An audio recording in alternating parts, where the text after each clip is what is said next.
Since I'm seeing the movie later, let's talk about Puss in Boots. Probably don't need to say this, but spoilers, so click that like button and come back later. So Puss is probably one of my favorite characters as a whole in all the Shrek movies, and yeah, I was excited when I heard that he was getting his own movie. My favorite character in this film has to be Humpty. I know I just said that Puss is one of my favorite characters in all the Shrek movies, but Humpty has to take the cake for being one of my favorite DreamWorks villains. I mostly love his character due to how he and Puss are two sides of the same coin. They grew up in the same orphanage together and became thieves when they were teenagers, but when one of them started to be looked up as a hero, the other still went down a dark path.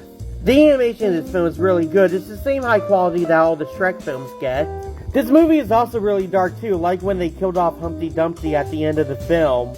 I honestly was not expecting them to do that. When I was a kid seeing this movie for the first time, I was expecting an ending where Puss, Kitty Softpaws, and Humpty Dumpty got on a horse together riding off into the sunset. Now that I think about it, this might be one of my first movies where the main character has a downer ending. Sure, he managed to return the baby goose to its mother, and he proved to his mother that he wasn't a criminal, but he is still a fugitive at the law, and he has to leave his hometown again. All in this film when he just lost his own brother. I just found that kind of depressing in my opinion. I have two favorite moments in this film. My first favorite moment is when Humpty reveals all his plans to Puss.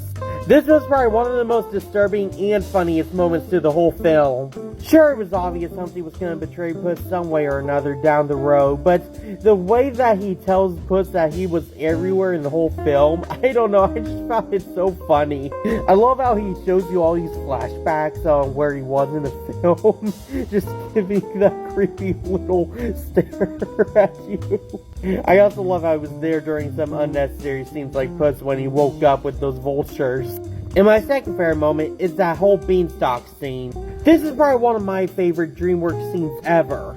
The sheer size of the beanstalk always impressed me when you realize how high it was taking our characters. I also found it pretty cool how when we saw our characters falling from the beanstalk, we did a little zoom out to see that they weren't really falling that fast at all. But when we zoom back in, it looks like that they're falling down 20 miles per hour. I don't know, I just found that scene really cool. I give this film an 8.7 out of 10, giving it a B+. Anyway, that's the review. Go down to the comments, tell me what you thought of Puss in Boots.